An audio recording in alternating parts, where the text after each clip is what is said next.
I'm so happy to see all of you today. We're family.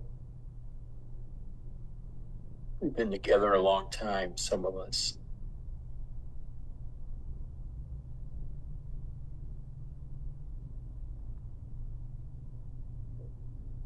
What we do here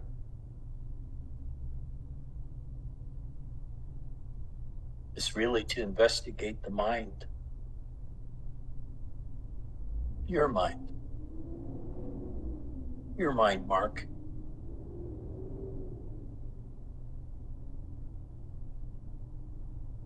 Your mind, Solomon. Your mind, Cassie.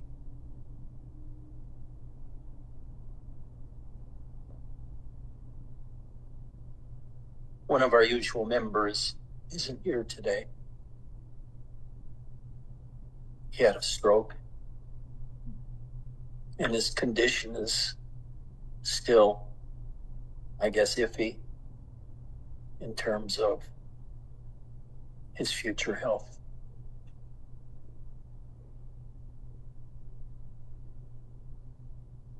Which brings us to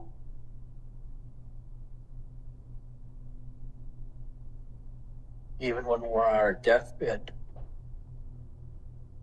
we're still immersed in the crap of our own minds.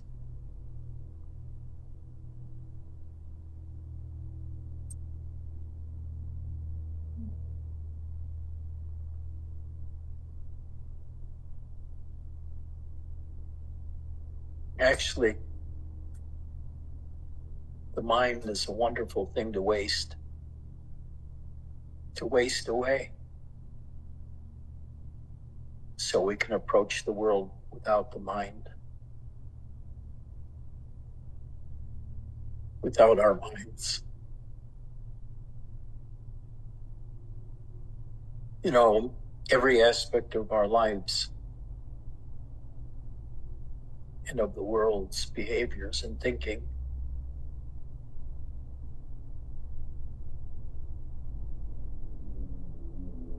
is informed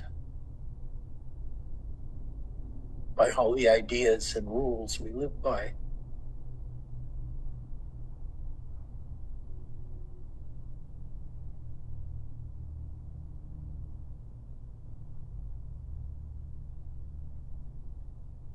We've got rules all around us, like even coming to this meeting. It's a kind of defined moment that we've all agreed on to meet for satsang. What if we didn't have those rules? What if we didn't have all these ideas?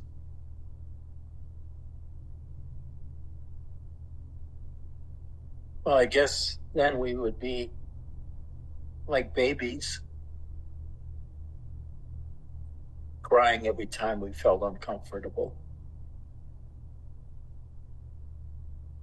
But what do we do now when we're uncomfortable?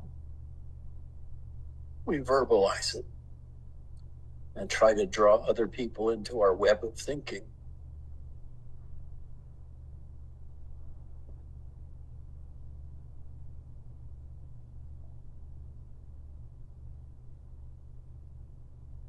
Even our whole country is subject to this kind of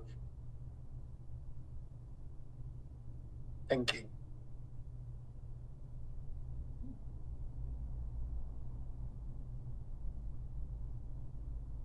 Trump constantly try to create an alternative point of view to convince everyone, if he could, of the truth of what he was saying.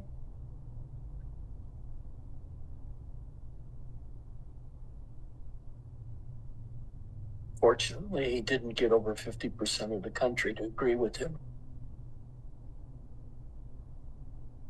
And he's no longer president.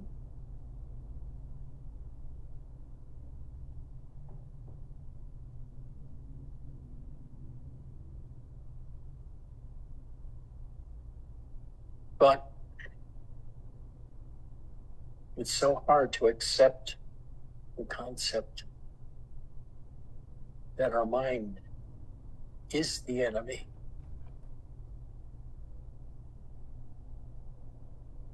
And we should, insofar as in us lies, perceive the world without rules, without judgment.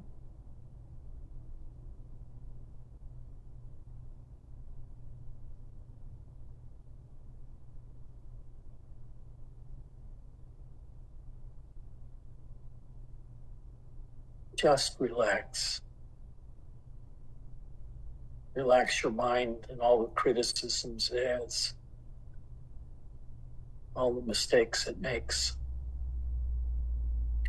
all the prejudices it has been internalized over your lifetime. Choose this, not that. Choose this, not that. Believe this, not that. We have so many rules in each of us.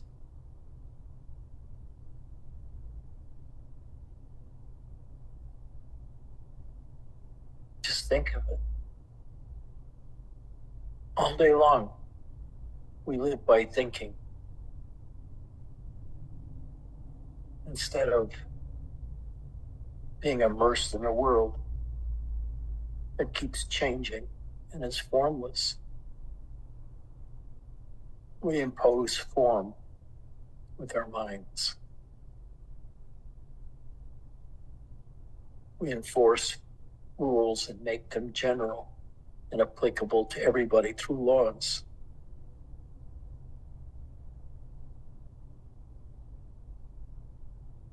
But what if we could let our minds go?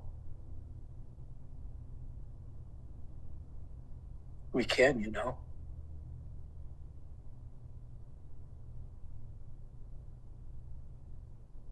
What happens to us when we're no longer attached to our minds?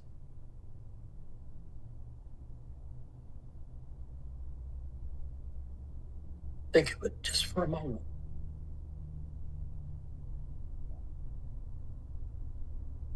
Try not to think.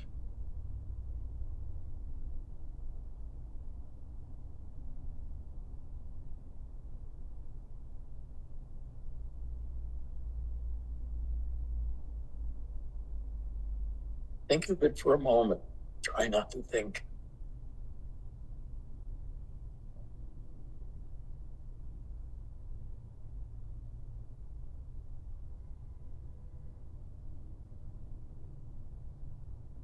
It's almost impossible not to think for most people. That's why we spend years practicing meditation to put some distance between ourselves, our identity, from the mind and the objects we create in the mind. But how do we pass freedom on to another person?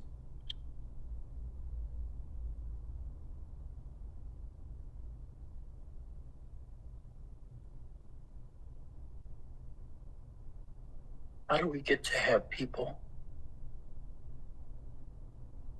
instead of using their minds to figure everything out,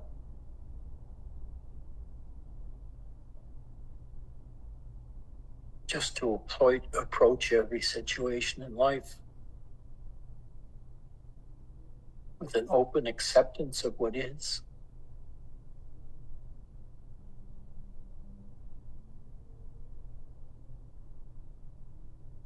And increased stability.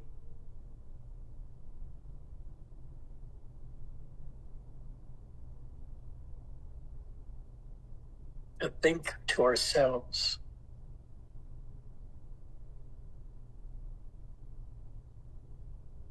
that what is out there is more raw and more fundamental than all of our thinking allows. Is it possible to become innocent as a baby? And would we want to do that? Well, yes and no.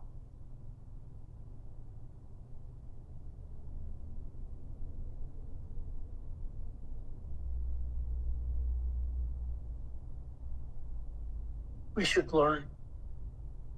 We should. Another rule.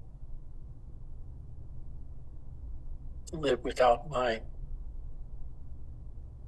without words, without judgments.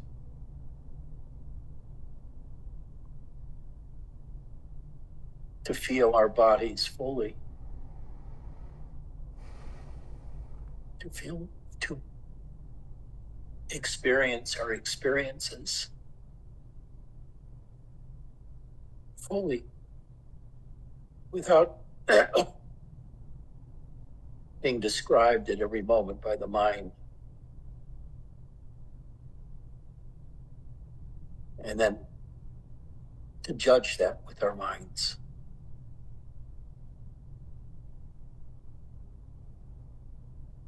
Why would we want to leave the mind behind? Because it's a liar.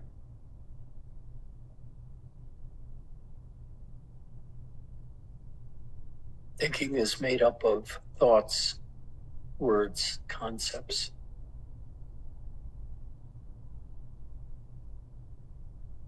And this becomes our world. And because it's such a part of us, it's invisible.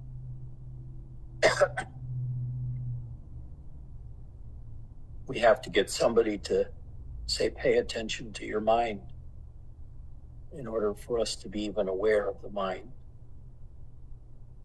The mind is always there, telling us things.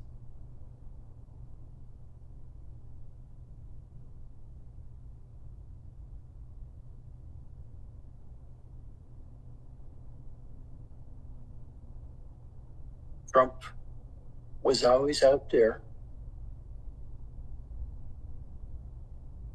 telling us what's really true, as opposed to 300 million people that may have had their own ideas. He was always weaving stories about how great he was, how smart he was, and telling us his ideas are true. And so many people seem to be willing to go along with this because they hate the way the world is so much. They thought he might show us a way out.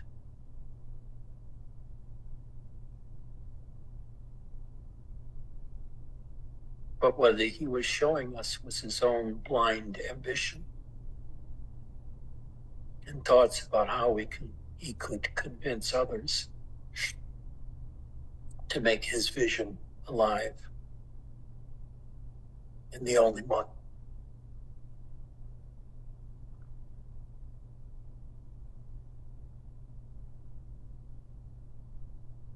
And now we're all captivated watching what's going on.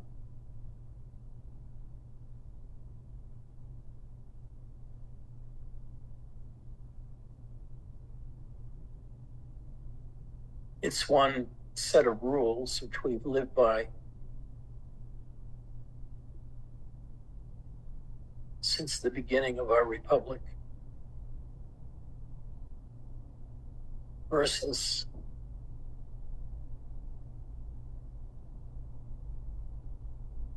a worldview that puts Trump at the center.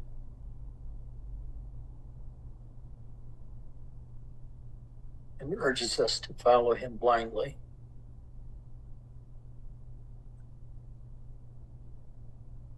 We're watching our entire way of being paraded in front of us. And every moment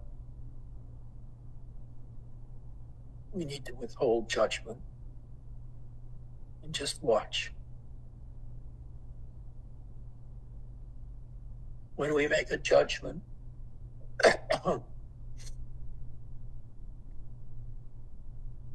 we've been caught up by the system,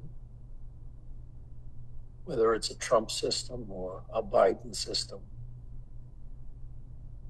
or a Clinton system, Republican system, communist system. And the whole world is at war with each other.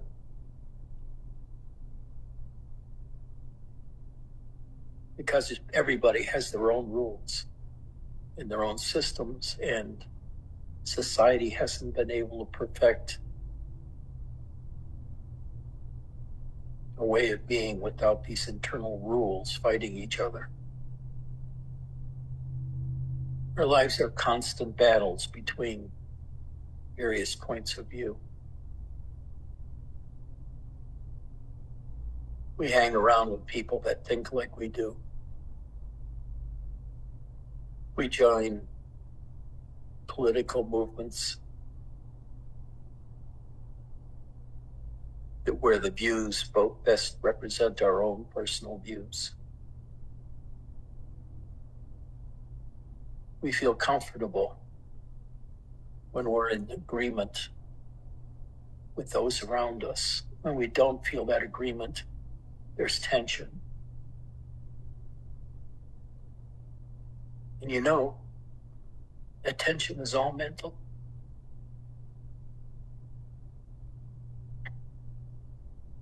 The world doesn't fit our ideas. That leads to conflict.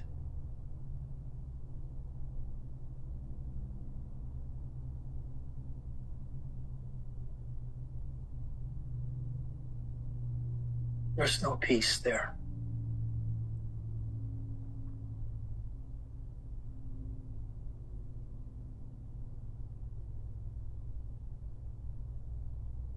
We need to be able to escape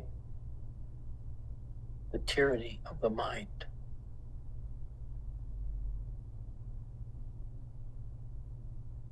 It's always trying to get us to do one thing or another.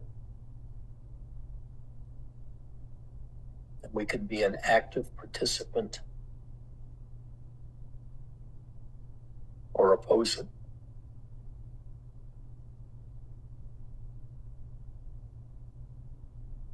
But what if you didn't agree with it or disagree with it? And just observed it as a phenomenon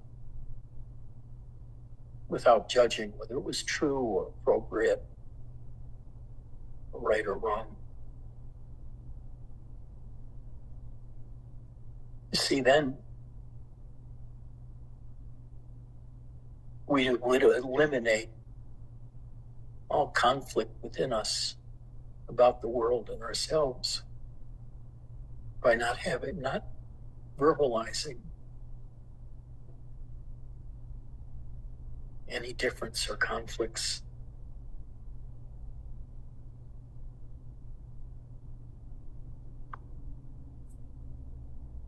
Instead, we just watch and listen without judging.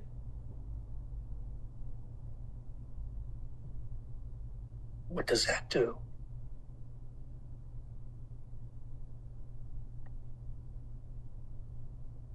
There are levels of existence within us that are much deeper than the mind. Through meditation, we can actually see the mind as a whole.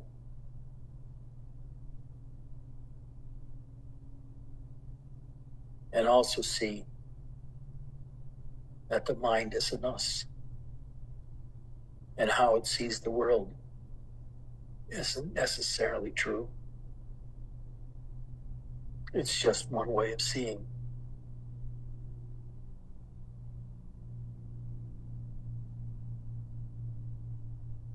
But what if we can relax our minds and not judge everything?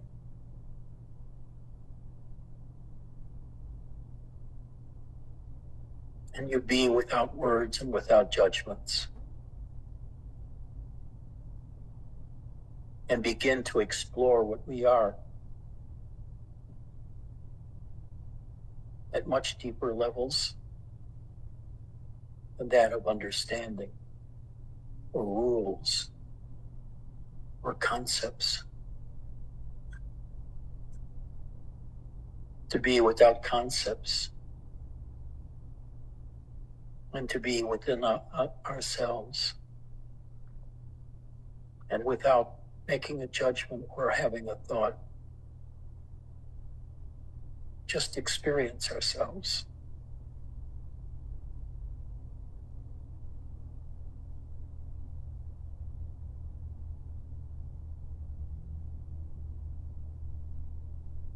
You see, there's no truth about what we are. Truth and falsehood are all concepts, beliefs. And because we've grown up in the same system, a lot of us hold as true the ideas that underline our world.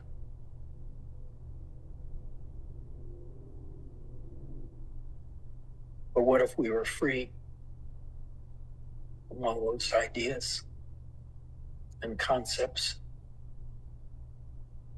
but we're able to understand them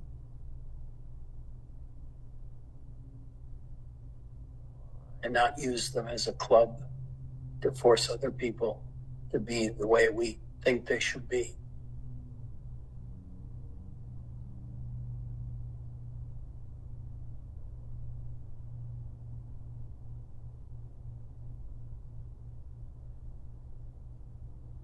To be without the mind interfering is quite difficult.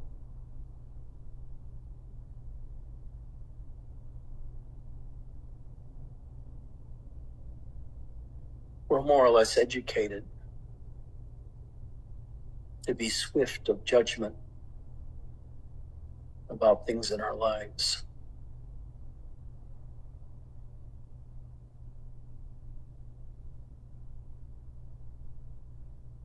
But understanding means concepts. And concepts are not the world. Concepts are about the world. But they never embody the experience of living in that world. The mind can only deal in thoughts and also in interpreting what we're feeling and putting it into words. Once we have a word for something, we think we understand it. But the thing is, understanding the world is to miss the world entirely, because you're in the mind and not in your experience of the world.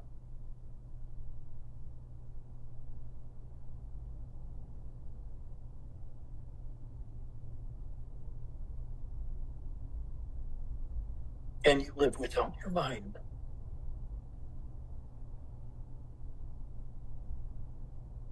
Do you know how hard that is? It's the hardest thing you'll ever do. To investigate the mind and your body and your experiences.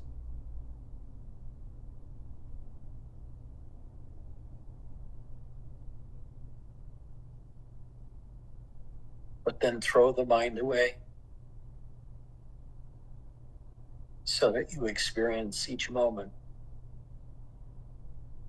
without words and concepts.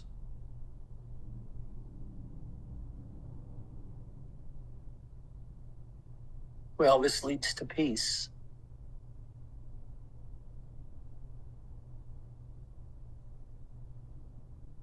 but certainly not to order.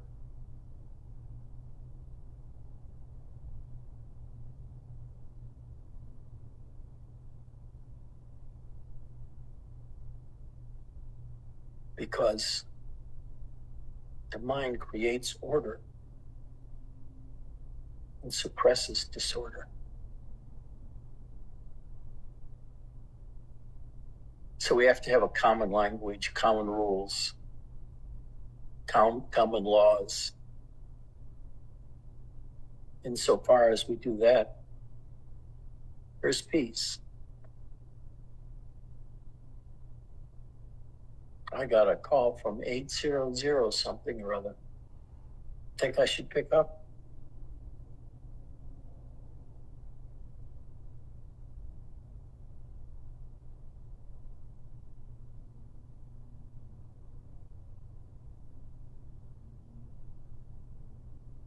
No. I always ask if anybody has questions. But I guess not. Nobody asks a question. Vasilina, do you have a question?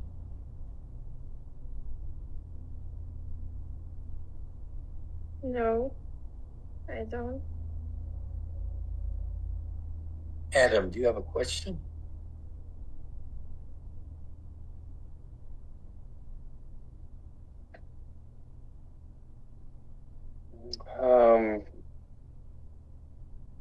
Nope, I'm good.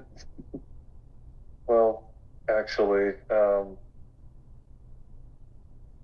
have been noticing, I've been trying to observe my mind more recently. And one challenge I have is when it is kind of busy and I try to, I guess it's progress that I notice that it's busy and I'm trying to observe it, but sometimes the very act of observing the busyness, I tend to start listening to it and get caught up in what it's actually saying. So I'm still working on that. I don't know if that's a question, but it's No, it's finding a not. way. So I guess my original statement that I don't have a question was accurate then.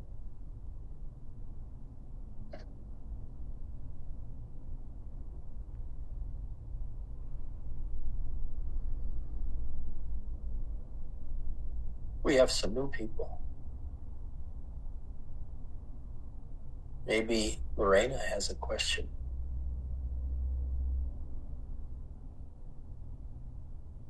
I don't.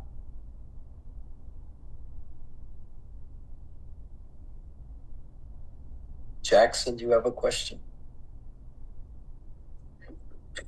Yeah, I think so. From reading your Hunting the I Am, you talk about people sitting in emptiness, and that's not the final I am. It'd be nice. So in my practice, I may be sitting in the emptiness and enjoying it, but then sometimes it's kind of like a conflict in me that I'm just kind of taking the easy way out, knowing that that emptiness is still an object and not the I am. So yeah, I guess wondering how to resolve that sometimes, if just always go back to what? the I. What's the question? What's the question? Resolve what? The conflict of should I sit in this emptiness or just continue to inquire on who is looking at this emptiness?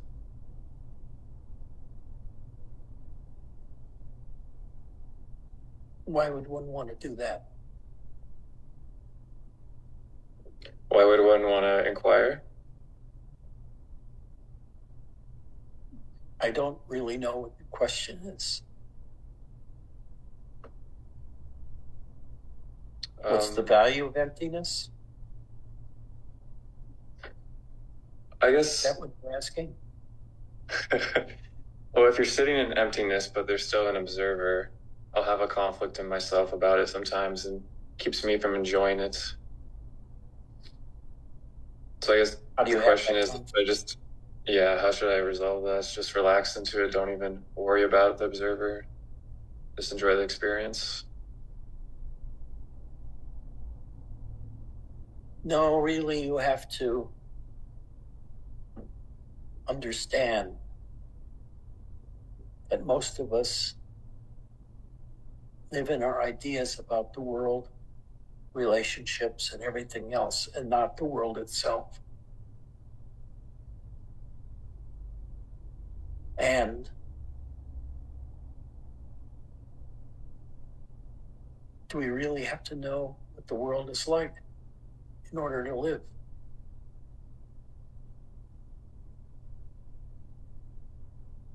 What if we had no idea what was true or false? What would we do then?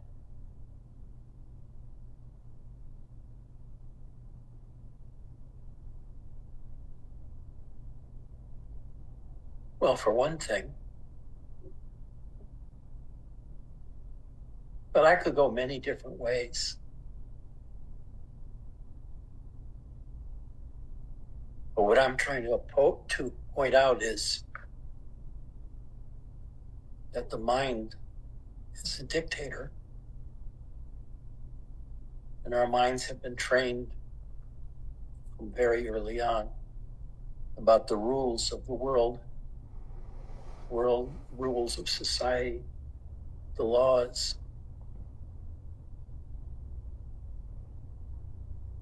And how there's apparent conflict all the time.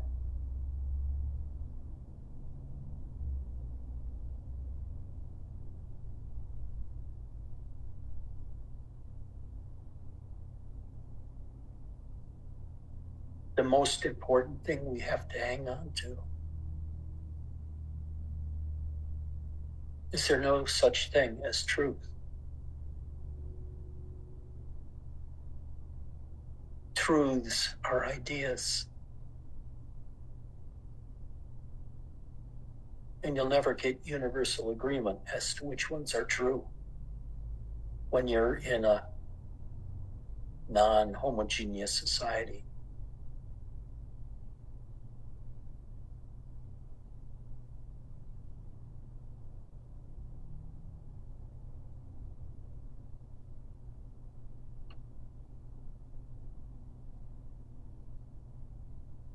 See, we live in freedom, but we don't realize it.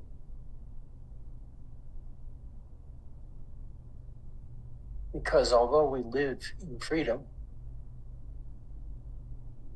our minds are telling us something different.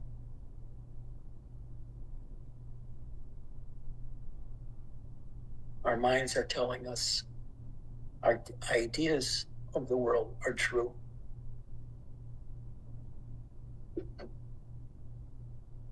And my ideas are true and your ideas are wrong.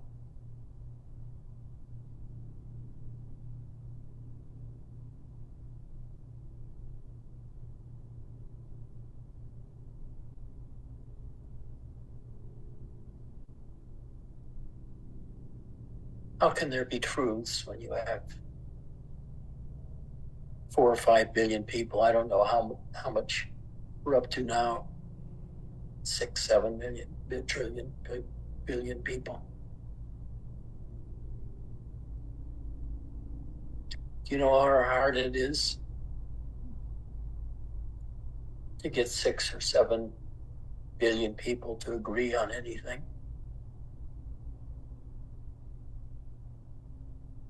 So societies create a system of belief based on that civilization and that time and space.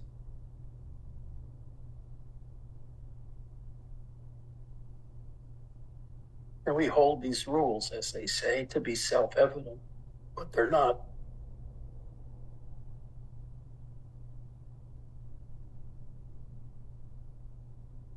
Truths are ideas. And ideas can be wrong.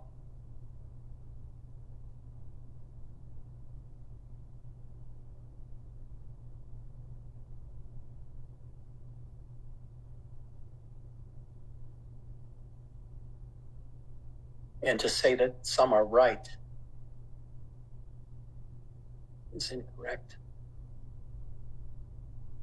The whole system of thinking, understanding, laws, rules, concepts, mathematics, physics, economy.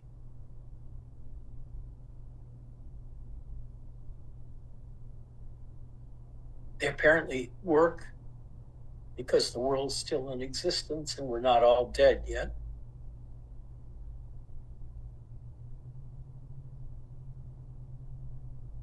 But what the rules we live by are not truths. They're conventions.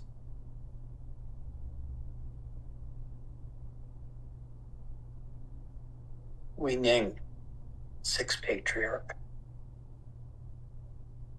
said the only truth is there is no truth. And beware even of this truth.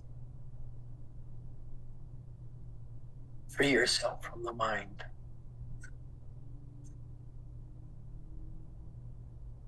Free yourself from ideas. This certainly isn't a kind of truth that you'd want everyone to live by, because it would be utter chaos.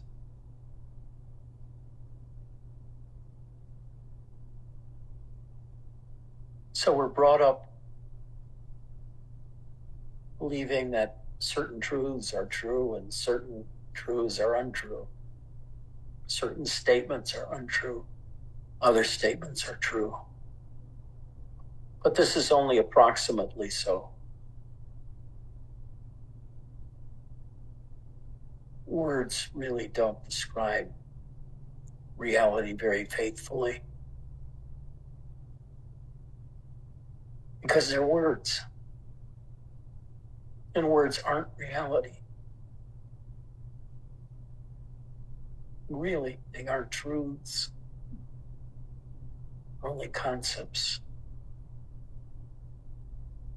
And you can't talk about true concepts versus false concepts. They're all false. But for the sake of getting along with other people,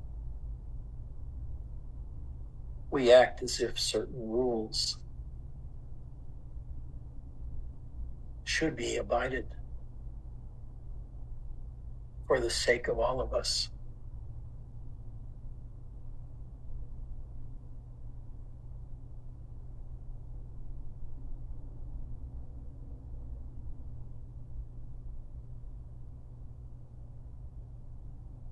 The truth is, there is no truth.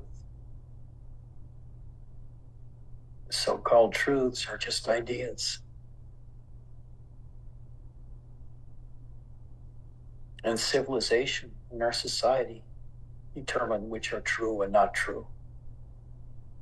Newspapers, television,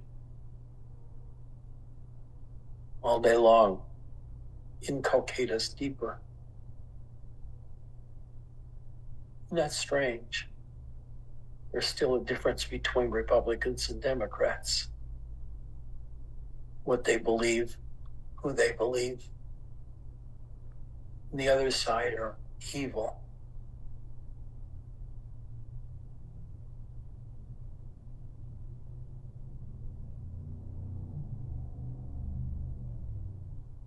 Because of this, there's very little true peace in the world.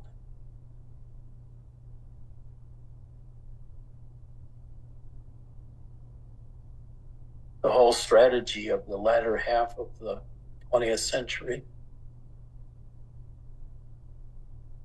was to oppose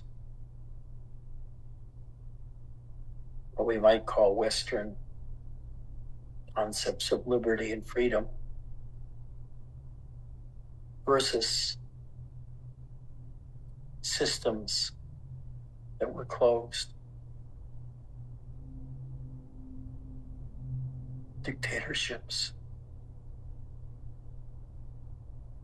Germany under Hitler, Russia under Stalin. And to this day, those divisions still fuck up the world.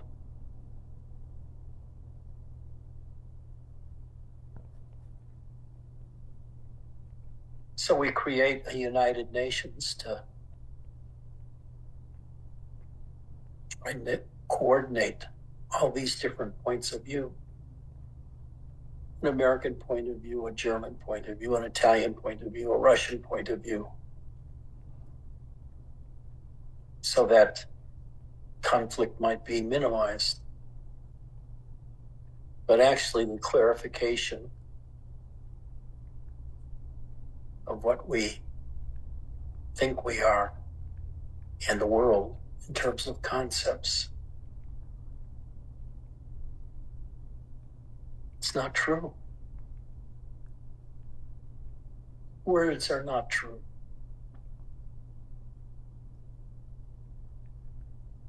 But we say they're true and have allegiance to their truth because that particular idea we hold very highly inside of ourselves.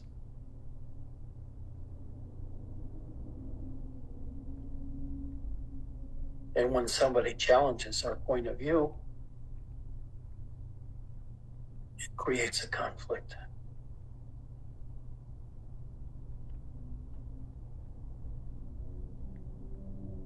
I'll tell you, it is possible to live without the mind.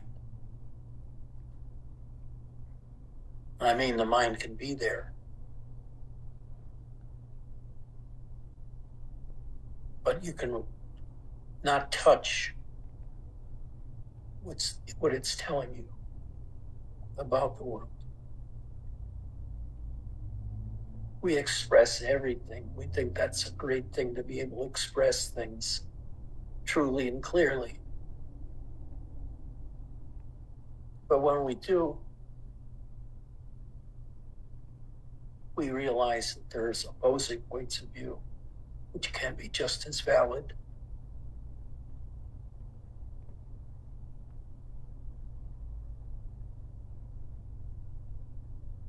So I'm telling you, Robert told us, live without the ideas of the mind.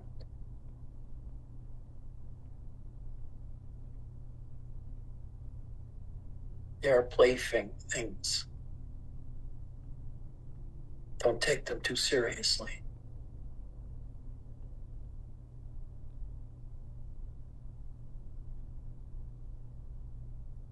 The more I live,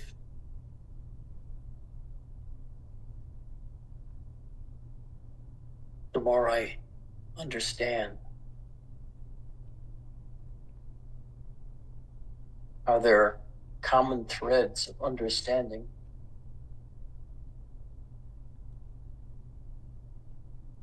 that infuse all of our points of view. They're not true. They're conventions. You have to grasp that. No idea is really true. It's a convention.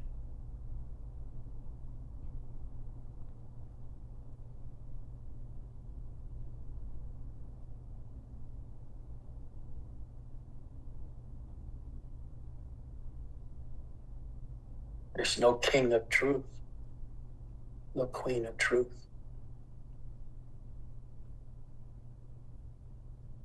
Words are just tools.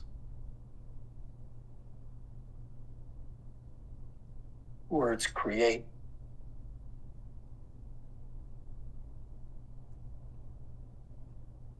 An outline of truth.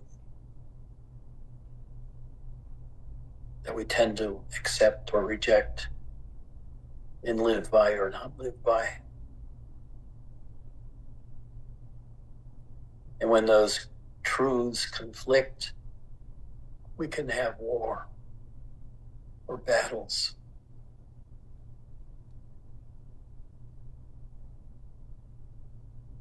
Everybody trying to convince everybody else to live by their rules, or feel confused because they don't know what the rules are. What are the rules, Eric?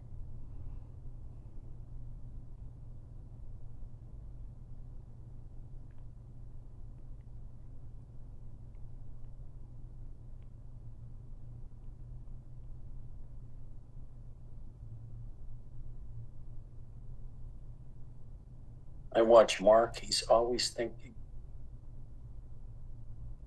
coming to conclusions. He's thinking of what he should say, what he could say. He's got a very active mind. It may appear that way, Ed, but I promise you I'm hardly thinking. I'm in beingness.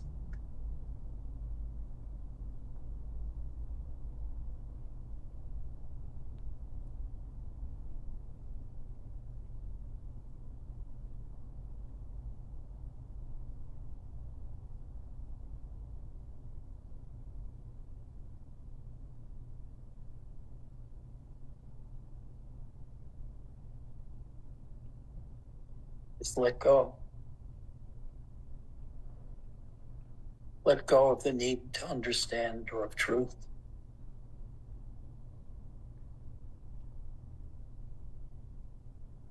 Just watch. You watch these truths pitted against each other. In the external world.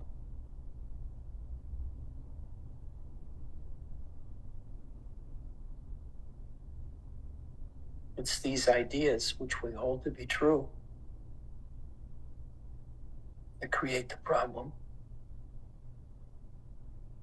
Some people believe the truths. They'll fight for them and even die for the truth, their truth.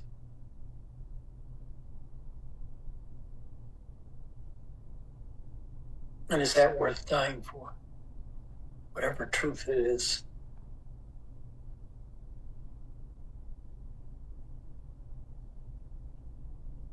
I spend a lot of time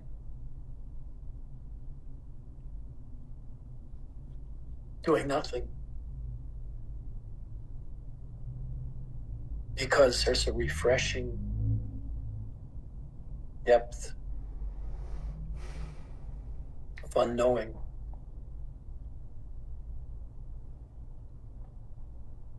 Knowing is a problem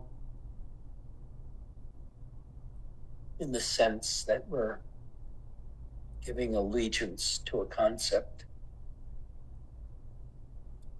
that never really pictures the world.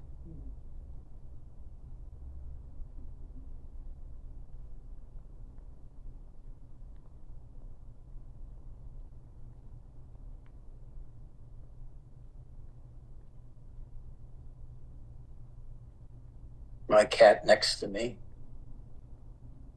is sleeping now. It's little Eddie. Has the same name as me.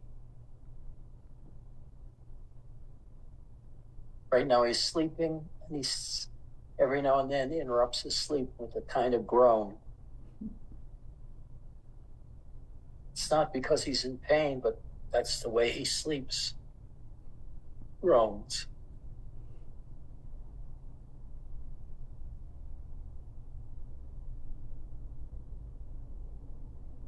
God, I really love it. How he comes up to me and sleeps in my lap, or sometimes on my arm. Sometimes next to me. And I honor his presence.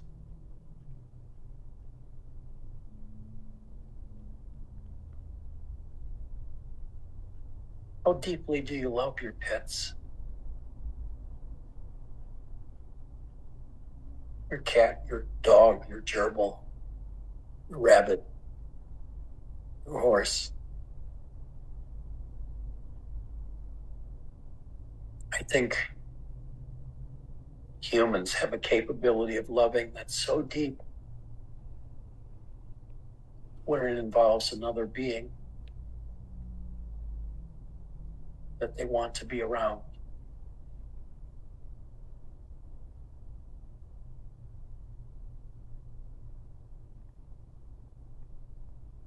Yeah, sometimes it's fun to be alone. Feels free. But you're not free if your mind is talking to you all the time. You're just part of an audience for your mind, which leads inevitably to the conclusion we are not our minds, because we can look at our minds.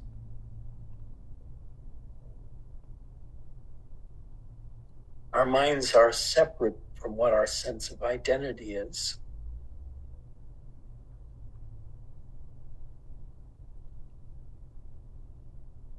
Who we are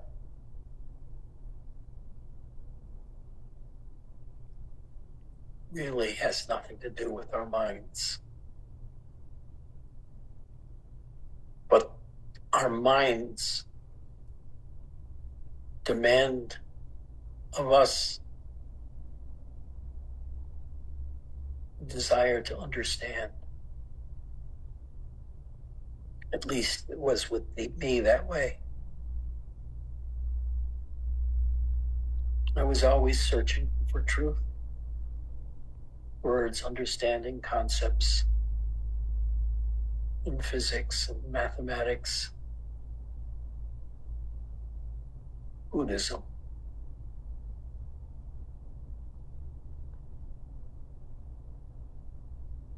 And I would get tied up very tightly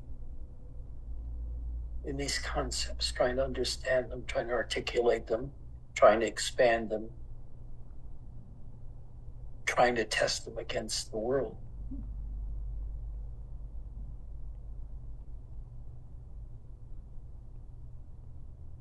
But you should really treat what the mind is telling you as entertainment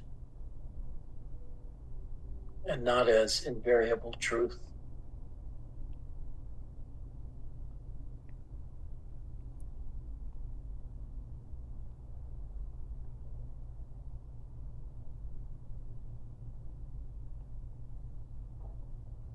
Mind is no more than an entertainer for you.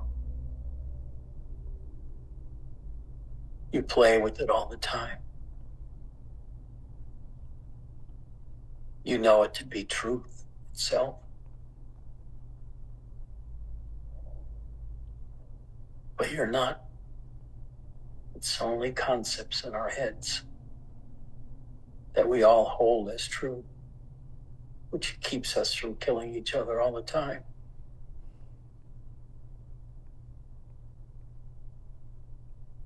Please view what your mind is telling you as entertainment and not as inviolate truth. Please accept what other people tell us as their point of view only.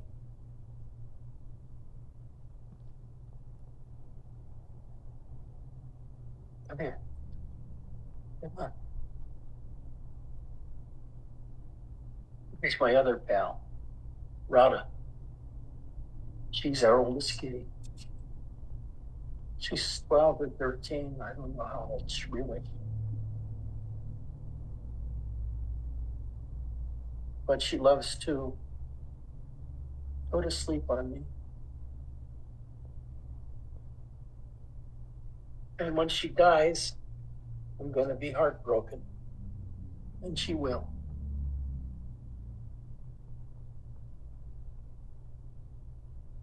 So what do I do then?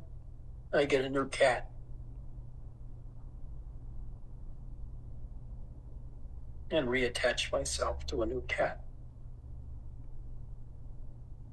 But what is the core? The core is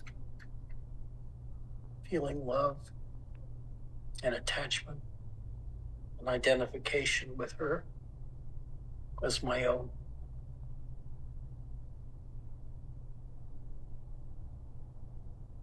Who do you love, and how strongly do you love them?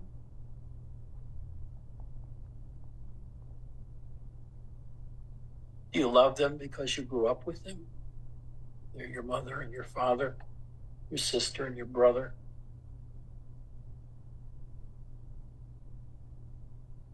You ever examine these things in yourself?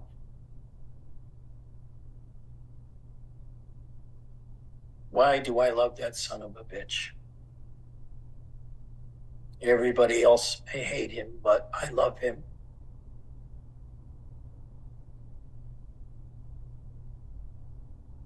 Am I lovable?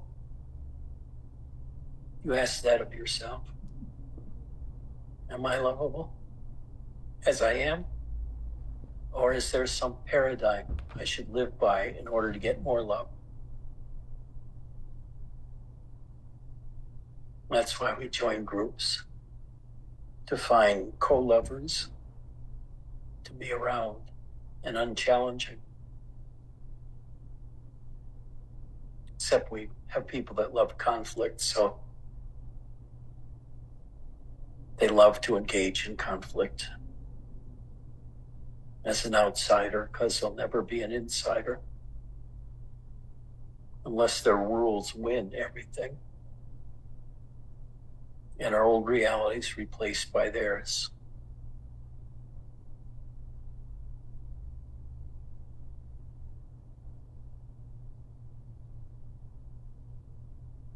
Because I think in most of us, there is a negative attitude towards the world and life in the world. It's painful, or can be. It's unsatisfying. And we really love to see conflict in the world and the world falling apart, because that world has never been too hospitable towards us. Or else at least we feel that way. It's always pushing us to catch. Oh, Adam has replaced himself with a German Shepherd.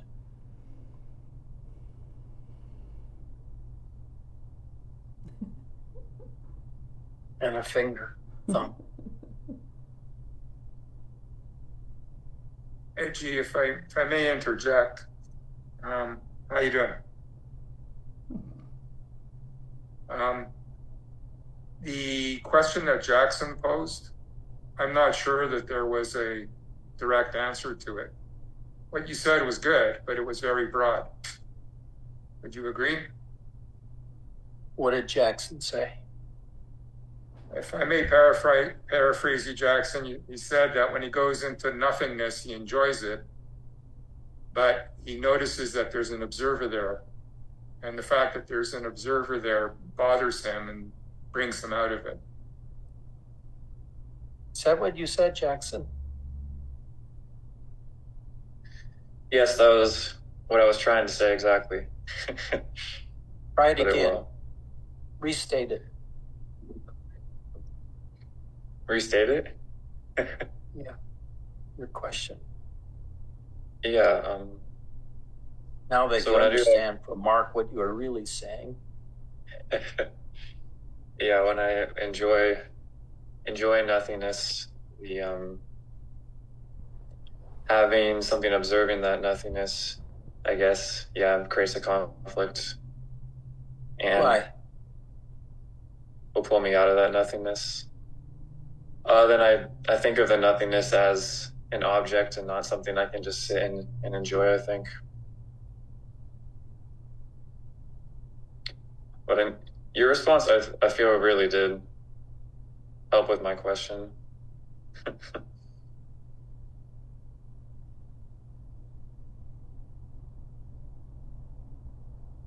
I'm trying to let that sink more deeply into me. see if I can give you a different answer that would please Mark. Mark, what do you want to hear from me? I want to hear what you got. I'm not letting you off the hook here. Okay, restate your question then. In a way I know what to answer. Jackson restated it. You want me to restate my question, or? Yes. Well, I restated Jackson's question. I don't really have a question, but I was wondering if you had a more specific recommendation, advice for him being bothered by the no? I'm still confused. I don't know what the question is. Can you put it to me again, Jackson? I think he's talking about, you mentioned being in the causal body and being in emptiness for 30 years and wasting your time there. He notices when he's doing self-inquiry that the emptiness, he still sees the basic duality there, and he's just stuck there. And he's wondering how to get past that. No, I kind of got from your talk there that, you know, any sort of conflict is just only from the mind, that some sort of point of view Yes. isn't lining up with how I want it to, and I just kind of gotta let that crap go. How do you what? And I just kind of have to let those points of views go, and these truths and these opinions, and I should be doing it this way, it should be going that way. Just kind of need to ignore all that crap.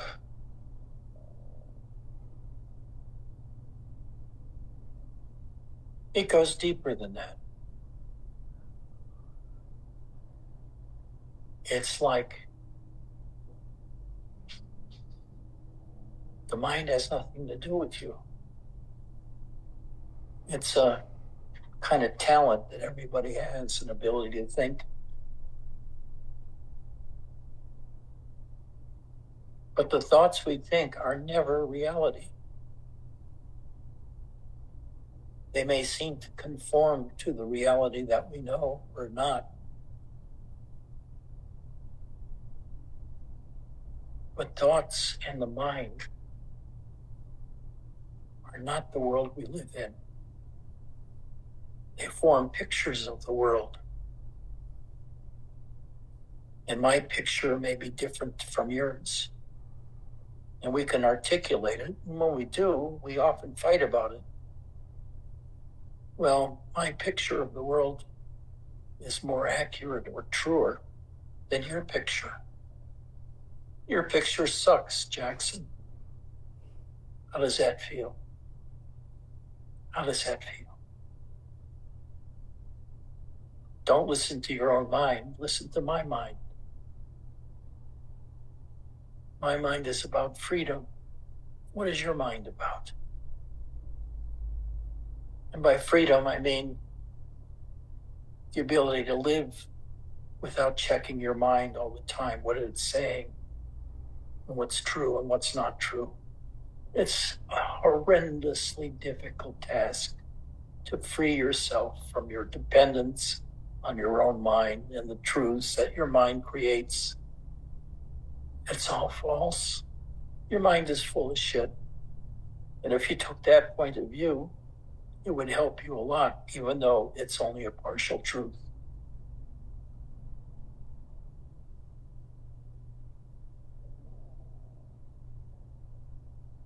Thank you, Eddie. The mind is an instrument.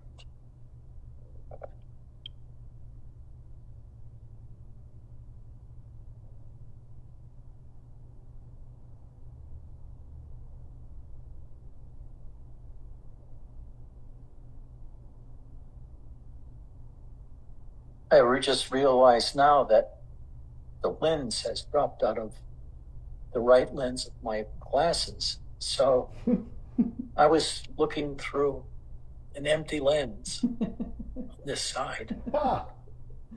And the other side had a truth lens, which brought everything into focus.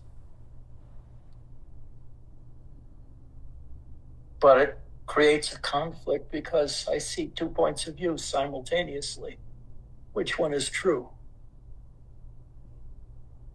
Well, I'll choose the one on the right just because it's less clear and allows me to get away with more.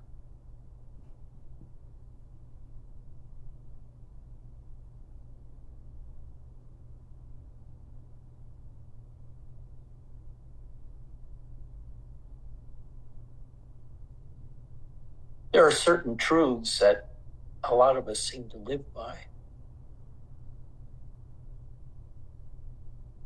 But are they really true?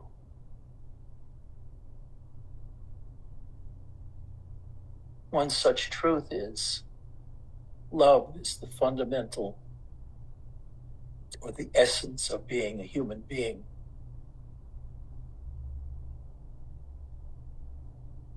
Does that seem even remotely true to you? It's not to me. That's just another idea, a romantic idea of the world.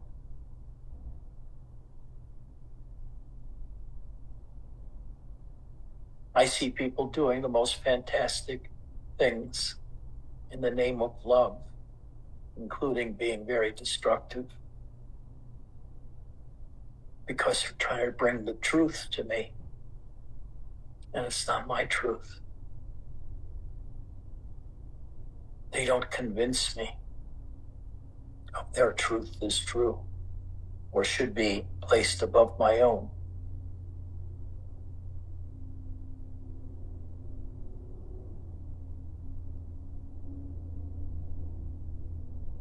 Bill, I don't know how you're doing it, but you're not really there. You're a picture on a television on your wall. How is that possible? Is that true?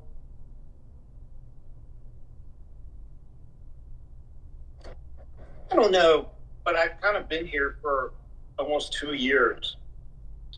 You sort of answered a question that I had a while back of why do we come to Satsang? And for me, it's I couldn't resist the family. I've watched the people for 2 years grow happier and happier and shinier. And I think that's why I'm just appearing here as part of the wall. Because I kind of have been for 2 years. Maybe by you addressing me, I'm coming through now.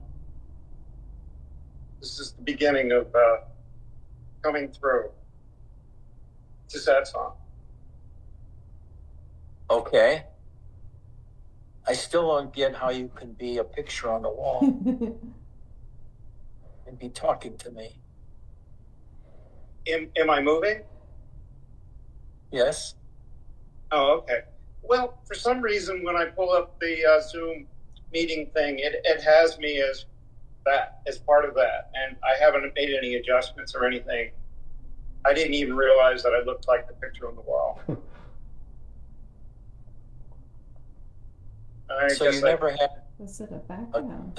an accurate image of who and what you Was were. that a background? But now you realize you're a picture hanging on the wall. The cartoon. So Yeah, that's probably the closest I'm going to get to realizing who and exactly what I am. I'm really glad to be here. That picture paints 1,000 words that are useless. Thank you, Ed. Words are useless. They're also useful, but I guess what I'm trying to tell people is be careful of what you believe, because it's not true from another person's point of view. And you're going to engage in conflict if you keep holding on to your truths very strongly rather than just listening to what other people are saying and letting it sink within. And then over a period of days or months, it hits something in you that either changes you or doesn't. It's very interesting to watch our own processes, to watch how we see and what we see, and then don't come to any conclusion,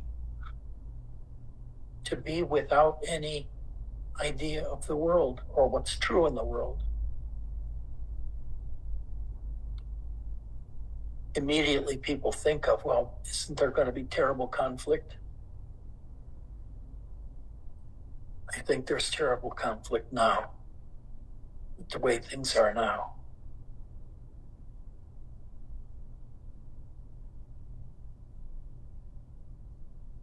But when we have the point of view is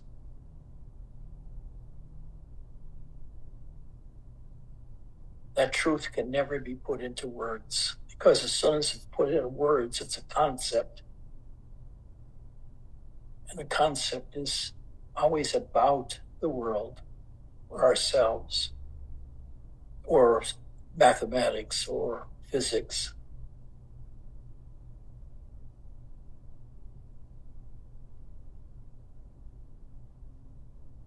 But the truth about ourselves can't be expressed.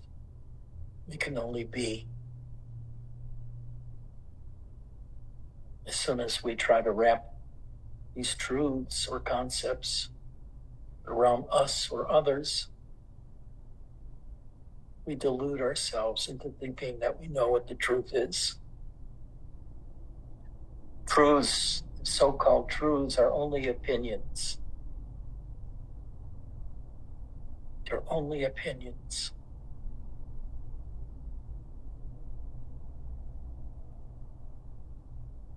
And we treat them that way, as only opinions.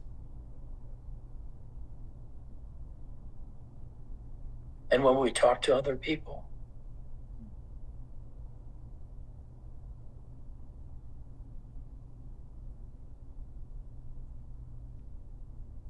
don't try to convince them of the truth of your truths.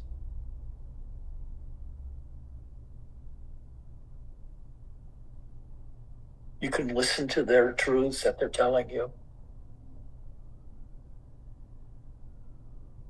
with an open mind.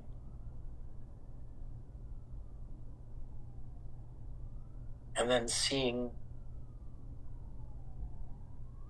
after listening to them, that their opinions still are not your opinions. And be okay with that.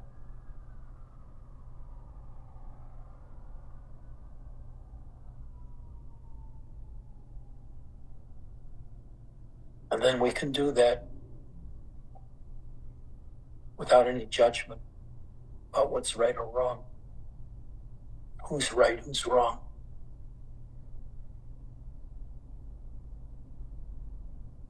And if we don't have the same opinion, it's okay.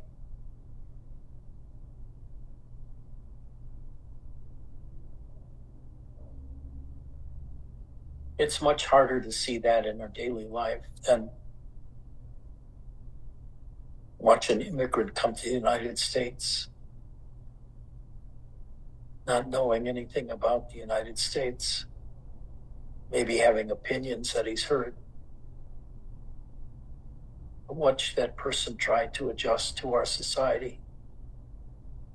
It's a major, major, major, major adjustment to let go of all of your opinions and accept the opinions of a new country, a new system, new legal system, a new economic system. Because somewhere in us, always there's disagreement between our opinions and others.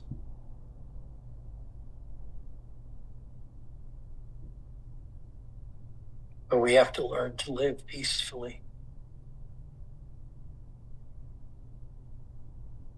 by recognizing that the mind is only an instrument. And there are other instruments out there that may conflict And what do? We let go of the conflict, refusing to accept it.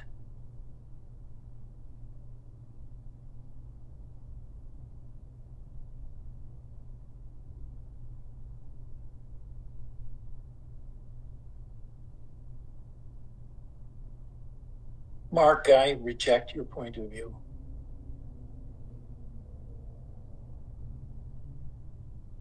And I reject yours, Edgy. Good for you. Vaseline, I reject your point of view. Good for you.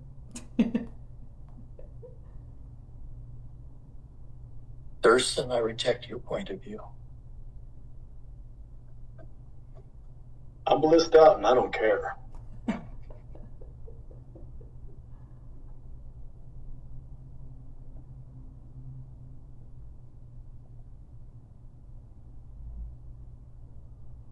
Eric, I accept your point of view. You're the one who knows the truth. Everybody else is a fool compared with you. Don't do it. Don't do it, Edgy.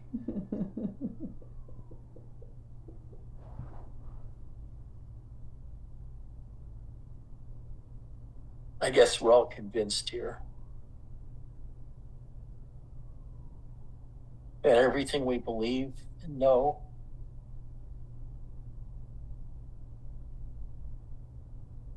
is just really images blowing in the wind.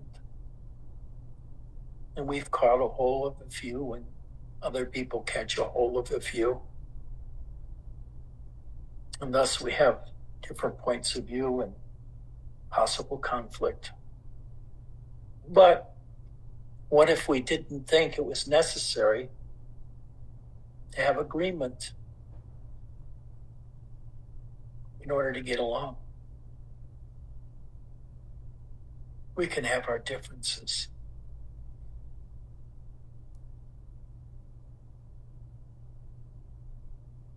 Krishnamurti might be right. Jesus might be right.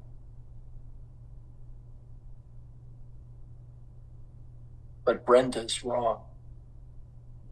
Mark is wrong. Michael is wrong. You see what conflict is there, and it's going on all the time. It's a disagreement over concepts, not the way the world is or what's in the world. That's totally untouched by concepts or our mind. We can see the world. We can feel ourselves. But anything where there's a disagreement, it's a disagreement of mental images. It's in the mind, not in reality. We make up agreements and disagreements by judging concepts, whether they're true or not. And how can they be true if they conflict with each other, you say? But that's the way things are.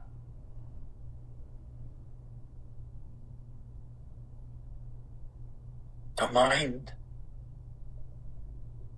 is a wonderful thing to be wasted. Don't cleave to the mind. Find your heart. And that is a nonsense statement that's supposed to appeal to you.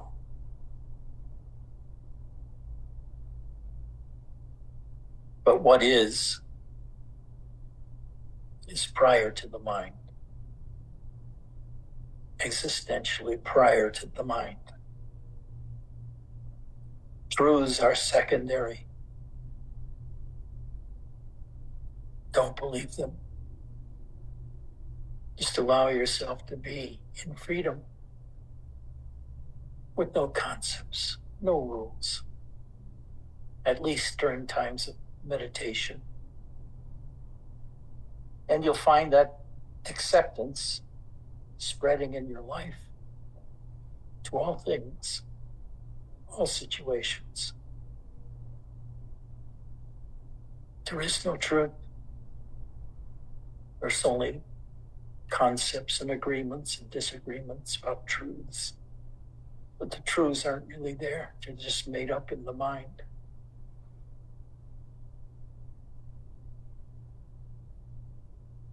Truths are not absolute. Our own experience is the absolute for us. So don't cloud them with all kinds of ideas. Just clearly see what's going on now. Don't withhold judgment. That's so hard. It is so hard to do unless you've wrestled over years with all the concepts people put on you.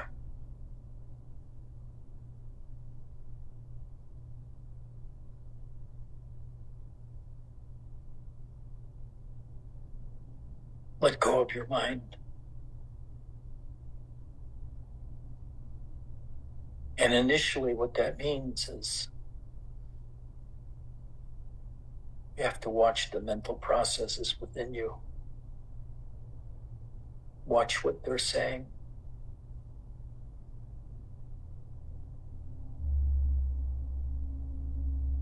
Watch when they're saying something is true,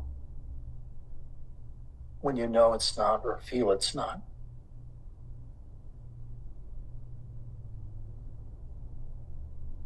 Notice how upset you feel when somebody says something that's totally untrue to you. How you get caught in your heart. And right away you want to leap into an aggressive stance against that truth. Your truths are more true than their truths. Instead, approach each person that you know with as empty a mind as you can. And I don't mean you have to learn how to just kill every thought before it comes into your head so that you live in emptiness, because then you're still doing something. The state we're looking for is one of inner relaxation, where we hold on to nothing.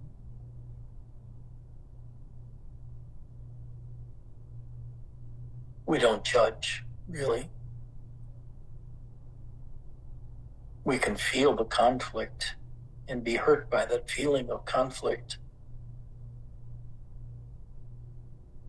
But that hurt quickly passes when we withdraw from the feelings of being hurt and just watch it.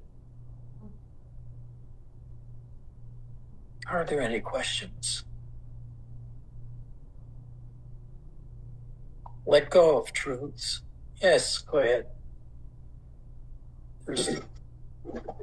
So I feel completely this space that you're talking about, and of the mind just being garbage, and all the conflicts are just of the mind. It's all just I look at it and it's a joke, really. It's quite funny when I just take a step back and at the same time, these concepts make laws, these laws make regulations, and these regulations dictate behavior. And so there is a reflection of these concepts back into our daily life in a manifestation, which is, how we behave and agree about, or how we go about. Wait, can you talk a little louder? I didn't hear that last sentence. And so these concepts turn into laws and turn into behavior that we must adhere to one way or another, that we would then, these concepts then agree with or not. And so it has become easy for me to let go and sort of just see all of this and these concepts as joke, and I can feel that. That's very real. Where I kind of bump up against it is when it becomes law and then forces action, And I was wondering if you had thought about that, like where these concepts bump into law that force us to the actual world that we're talking about, the reality of world, is now changed because of these concepts. Yes, so? What's the problem? I don't get it.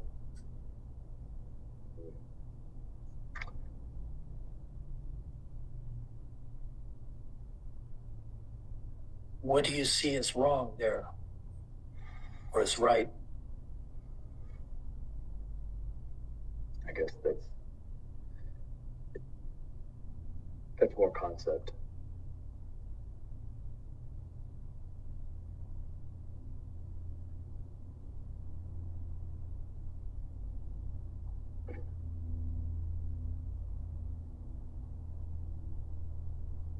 It's the essence. What is the essence? What you're asking? Like in 10 words or less. The essence is, how to take it from letting go of a battle of concepts, where I have my concept that is sort of in disagreement with another concept, and that's easy to let go of. But when concept meets reality, that is harder to let go of. Does that make sense? When concept meets life. No, I don't get it. Everybody has their concepts. So you may have 40 different concepts that differ between any two people at any one time. So what? The essence is relax. Don't engage in the battle. Don't notice the conflict at all, because it's just words, just ideas, and it's not the truth of you. What you are is entirely separate from everything you think about what you are or the world is.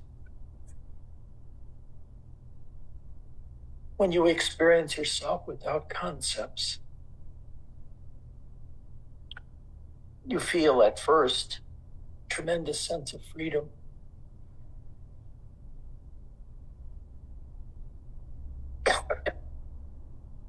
And you find you're much more open to other people and points of view. They may even change you if you listen to them really. But it doesn't matter, because it's only mental. And you've realized that what you're talking about is in the sphere of ideas and concepts, not into the sphere of pure perception. Being alive and being in a room, looking around you without naming everything, ceiling, fan, television, couch, chair, and instead just walking in with an empty mind, and you sit down because you know what it's for. You don't have to think about it or argue about it. But if you're just going into the world new, without that fundamental structure of concepts, it's going to be hard to get along in the world. But you can take them as provisional truths only, and not to be fought to the death over. Just ideas. Ideas are not real. Only the world is real, and myself is real. But the ideas aren't real. They're only ideas, and they can't touch what is real. They can only describe it from a distant point of view. So what we do in meditation is immerse ourselves in ourselves without the mind, so that we get to know the one thing that's utter freedom, which is to be ourselves without the mind.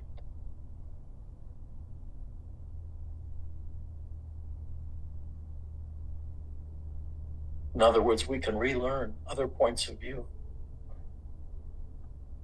But the underlying truth is that there is no truth. There are no laws.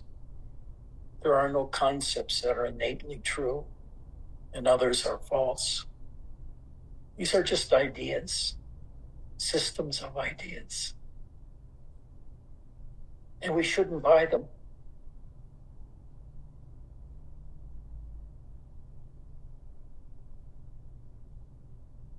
We approach this way our own lives with a kind of innocence of not believing our own shit.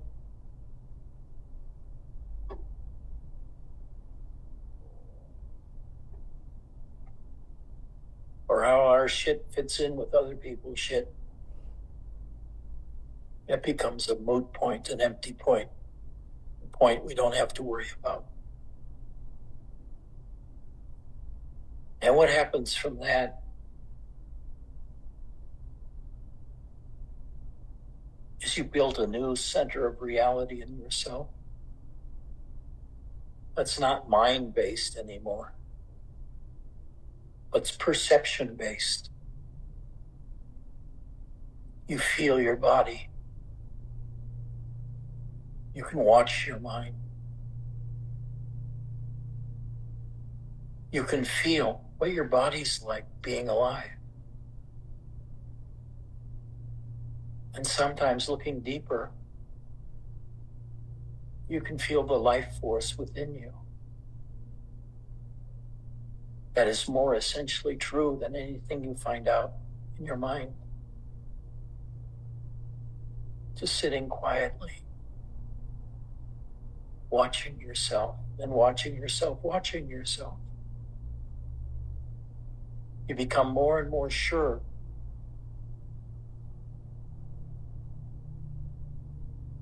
that the so-called truths that we live by are just conventions. That we, as we live, should hold as few of these as possible so that we can live in our own truths of being alive and being a human, being sentient. And that's the basic truth. And we just fixate on that so that we understand ourselves directly through our own living and realizing our own living, and through thinking about it, what we are, who we are. Just be, and you are what you are, independent of the mind and of your opinions. Just let go and be yourself, whoever and whatever you are. But satsang has to end because I need to pee real badly.